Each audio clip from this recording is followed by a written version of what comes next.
The Lazy Donkey. A salt merchant lived in a small village. Every day, he walked to the city to buy salt.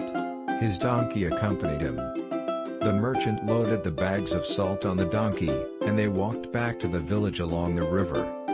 But the donkey did not like to carry so many bags on his back as he was lazy. The donkey always looked for ways to get rid of work. One day, the salt merchant loaded the donkey with 2 bags of salt, and they started walking back to the village. On the way, the donkey accidentally slipped into the river.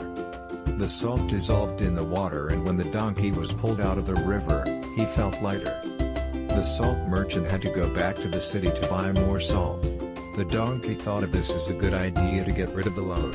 The next day, the donkey intentionally slips into the river. When he was pulled out, he felt lighter.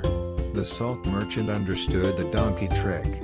He knew that donkey was falling in the river on purpose. So, one day the salt merchant filled the bag with cotton instead of salt. The donkey felt that the bags were much lighter than previous days, but the donkey wished to reduce the weight even more. So the donkey again fell into the river.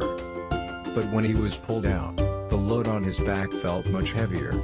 As the bag contained cotton, when it fell into the water along with the donkey, the cotton absorbed the water and the bag became heavier. The donkey had to pick up the heavier load. It realized his mistake and understood that the same measures will not suit all circumstances. He had learned his lesson. Moral of the story: you can fool a person a few times but not always. Those who are too clever sometimes overreach themselves and get trapped at their own risk.